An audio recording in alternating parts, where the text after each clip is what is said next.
তো অন্নপূর্ণা যোজনার application form বর্তমানে বাংলায় যেটা সেটা 13 পাতার ফর্ম। এই 13 পাতার ফর্ম নিয়ে কিন্তু প্রচুর বিভিন্ন ধরনের সোশ্যাল মিডিয়ায় কিন্তু খুব উগরে দিচ্ছে প্রচুর সাধারণ মানুষ।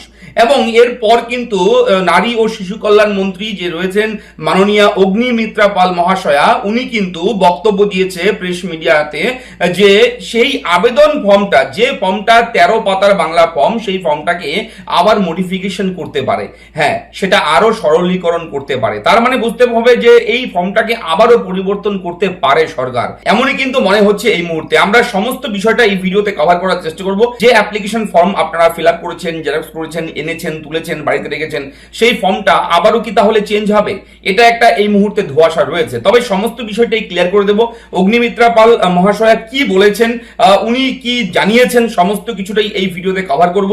আগে মন দিয়ে শুনুন, বুঝুন, তারপরে কিন্তু স্টেপ নেবেন কি করার আছে না করা আছে তার পরবর্তী বিষয়। তবে বলে রাখি যে ডাইরেক্টলি সরাসরি কিন্তু উনি বলে দিয়েছে যে এই অন্নপূর্ণা যোজনার যে ফর্মটা ফিল আপ করানো হচ্ছে, এই 13 পাতার বাংলা ফর্ম, সেই ফর্মটা কিন্তু শুধুমাত্র যে অন্নপূর্ণা ভান্ডারের এমনটা কিন্তু নয়। এই ফর্মের মাধ্যমে আরো একাধিক যোজনার সুবিধা পাওয়ার জন্য সাধারণ মানুষ কে কে যোগ্য কে কে অযোগ্য সেগুলো কিন্তু বিচার বিবেচনা করা হবে পরবর্তী সময়ে।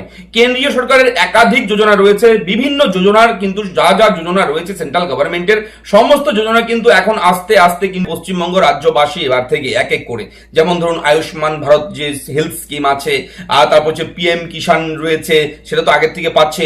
এবং তার পাশাপাশি বলে রাখি প্রধানমন্ত্রীর যে আরো আবাস যোজনার যে স্কিম আছে ঘরের, সেই সমস্ত একাধিক প্রকল্প রয়েছে, আরো যোজনা রয়েছে। সেই সমস্ত যোজনার যে স্কিম, এক একটা যোজনার জন্য এক এক রকম ক্রাইটেরিয়া থাকে, যোগ্যতা থাকে। তো সমস্ত কিছু নিয়ে কিন্তু এই ফর্মটাকে ক্রিয়েট করা হয়েছে। এবং এই ফর্মে দেখবেন আপনি যে বাচ্চাদের টিকাকরণ থেকে শুরু করে, জমির রেকর্ড থেকে শুরু করে, প্যান কার্ড, ব্যাংকের অ্যাকাউন্ট ডিটেলস থেকে শুরু করে, আপনার বাড়িতে কটা ঘর রয়েছে, পাকা বাড়ি পাকা রুম কটা রয়েছে, এবং তার পাশাপাশি ইনকাম ট্যাক্সের ফাইল আছে কিনা, সমস্ত কিছু চাওয়া হয়েছে।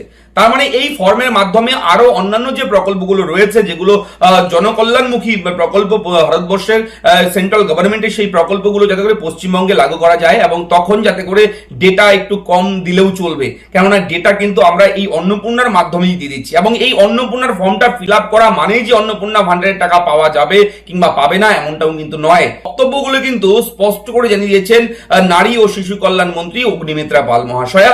এবং যে আবেদন ফর্মটা এই মুহূর্তে চলছে, সেই ফর্মটাকে আবারও চেঞ্জ হতে পারে, তার জন্য কিন্তু ভাবনা করছে রাজ্য সরকার, চিন্তা ভাবনা নিয়েছে।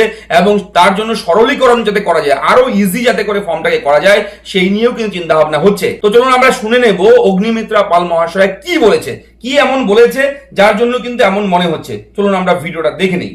দেখুন, এটা নিয়ে আমরা অনেক জায়গা থেকে ফোন পেয়েছি, কিন্তু ফিডব্যাক তো আমরা আপনাদের থেকেই নেব, সাধারণ মানুষের থেকে। এবং অনেকেরই হয়তো অসুবিধা হচ্ছে, অসুবিধা হবার কথা নয়, কিন্তু হয়তো 11-12 পাতা দেখে মনে হচ্ছে যে আমি কি করে ফিল আপ করবো। তো আমরা চেষ্টা করছি সেটাকে যদি ইজিয়ার করা যায়। কারণ আলটিমেটলি দেখুন, এটা 11-12 পাতা যে ইনফরমেশন, সেই ইনফরমেশন দিলেই যে আপনি অন্নপূর্ণার ভান্ডার পাবেন সেটা কিন্তু নয়। কারণ আগামী দিন অনেক কেন্দ্রের যোজনা আসবে, এবং সেই যোজনাগুলোর জন্য আমরা ইনফরমেশন ডেটা নিয়ে রাখছি। কিন্তু এই ডেটার বেসিসে কিন্তু আপনি অন্নপূর্ণার ভান্ডার পাবেন কি না, অন্নপূর্ণা যোজনা পাবেন কি না পাবেন তা কিন্তু নয়। সুতরাং এখানে ভয় পাওয়ার কোনো বিষয় নেই। আর যে যে বিষয়গুলো আমি অলরেডি ক্লিয়ার করেছি, যারা ভোটার লিস্টে নাম নেই, যারা আমাদের দেশের ব্যক্তি নয়, যারা একাধিক বিয়ে, যারা ইনকাম ট্যাক্স দেন, যারা সন্তানদের গভর্নমেন্ট সরকার অনুমোদিত ইনস্টিটিউশনে পড়াননি, তাদের আমরা এর মধ্যে, কেউ যদি ইনকাম ট্যাক্স দিয়ে থাকে তাহলে আপনি কেন নেবেন? মানে এটা একটা আপনার তো নেওয়াই উচিত নয় আমার মনে হয়। তো এটা আমরা দেবার তো কেউ নেই, এটা তো মানুষের টাকা, আপনাদের টাকা, আপনারাই আপনাদের দিচ্ছেন। সুতরাং আমার মনে হয় যে আসল মানুষগুলো যাতে, অনেকে বলছে যে আপনি তো বলেছিলেন, মুখ্যমন্ত্রী বলেছিলেন যে যা লক্ষ্মীর ভান্ডারে হবে সেই নামটাই ট্রান্সফার হবে। আর আমরা তো জানতাম না সেই সময় যে কোনো পুরুষ, এত পুরুষ তারা লক্ষ্মীর ভান্ডার পেয়েছে, ভাবতে পারেন? এটাকে আমি চাইবো যে আমাদের টাকা, আপনার টাকা পুরুষরা পাবে? তাহলে কার্তিক ভান্ডার বা গণেশ ভান্ডার করা উচিত ছিল, লক্ষ্মীর ভান্ডার নামটা দিলেন কেন? সুতরাং দেখুন, এই ডিসিশনসগুলো তো এখন নিতে হচ্ছে, কারণ আমরা চাই না যে কোনো ব্যক্তি যে এলিজিবল নয়, যে মহিলা, তার কাছে টাকাটা যাক বা কোনো পুরুষের কাছে টাকাটা যাক। সেই কারণেই আজকে এই স্টেপস গুলো নেওয়া হচ্ছে। আপনারা আমাদের ভুল বুঝবেন না, আপনাদের টাকা সঠিক মানুষের কাছে যাক, আমরা সেই চেষ্টাই করি। তো বুঝতে পারলেন, আমি আরো একটু শোনাচ্ছি বিষয়টা প্রথম থেকে যদি শুনি একটু, আরেকবার রিপিট করছি একটু। আমরা অনেক জায়গা থেকে ফোন পেয়েছি, কিন্তু ফিডব্যাক তো আমরা আপনাদের থেকেই নেব, সাধারণ মানুষের থেকে, এবং অনেকেরই হয়তো অসুবিধা হচ্ছে। অসুবিধা হওয়ার কথা নয়, কিন্তু হয়তো 11-12 পাতা দেখে মনে হচ্ছে যে আমি কি করে ফিল আপ করবো। তো আমরা চেষ্টা করছি সেটাকে যদি ইজিয়ার করা যায়। তো সেই ফর্মটা যেহেতু অনেক মানুষের ক্ষোভ রয়েছে ফর্মটা নিয়ে, 13 পাতা 11 পাতা 13 পাতা 12 পাতার ফর্ম, যাই হোক, তো এত বড় ফর্ম, সেই ফর্মটা নিয়ে অগ্নিমিত্রা পাল ম্যাডামের কাছে বিভিন্ন ধরনের অভিযোগ গেছে, এবং উনিও তো সোশ্যাল মিডিয়ায় ঘাটে, উনিও তো দেখেছে, এবং মানুষের খবরাখবর ওনার কাছে পৌঁছয়, এবার মানুষের মনের মধ্যে ক্ষোভ রয়েছে এই ফর্মটা এত বড় কেন। তো উনি এটা সরলীকরণ করার চেষ্টা চিন্তা ভাবনা নিয়েছে, দেখা যাক কতদূর চেঞ্জ করে কি করে না, সেটা পরবর্তী বিষয়, যখনই কোনো আপডেট আসবে আমরা জানিয়ে দেব। এবং বলে রাখি, অনেক পুরুষ মানুষ লক্ষ্মীর ভান্ডার প্রকল্পের সুবিধা পেয়েছে। হ্যাঁ, ভুয়ো বাংলাদেশি, রোহিঙ্গা, বাংলাদেশি যারা বিদেশি, ভারতের নাগরিকই নয়, তারা কিন্তু লক্ষ্মীর ভান্ডার প্রকল্পের টাকা অনেকেই নিয়েছে, এরকম অভিযোগ সেন্ট্রাল গভর্নমেন্টের কাছে, সরকারের কাছে গেছে, কেন্দ্রের কাছে গেছে, রাজ্য সরকারের কাছে গেছে, এবং তারপর নড়ে চড়ে বসেছে। তার জন্য কিন্তু ডেটা কালেক্ট করা হচ্ছে একটু ঝাড়াই বাছাই করার জন্য। আমরা পশ্চিমবঙ্গ রাজ্যবাসী, আমাদের ট্যাক্সের টাকা, ঠিক আছে, বাইরের লোক এসে নিয়ে যাবে, এটা হতে পারে না, এটা হতে দেওয়া যায় না, ঠিক আছে, এটা মানাও যায় না। সেহেতু এটা একটা ছাঁকনির মতো একটা ব্যবস্থা করছে সরকার, এবং এটা ভালো মনে করি, কেননা পরবর্তী যে প্রকল্পের টাকাগুলো দেওয়া হবে তখন হয়তো ডেটা কম নেওয়া হবে, তখন সেই ফর্মগুলো শর্ট করে দেওয়া হবে, এরকম মনে হচ্ছে এখন। যাই হোক, পরবর্তী বিষয় সেটা কখন কি হবে। তবে আজকের ভিডিওর আপডেট ছিল এটা, আমাদের যেটা মনে হলো, আমরা আপনাদের যে খবর পেলাম সেই খবরগুলো আপনাদেরকে তুলে ধরলাম।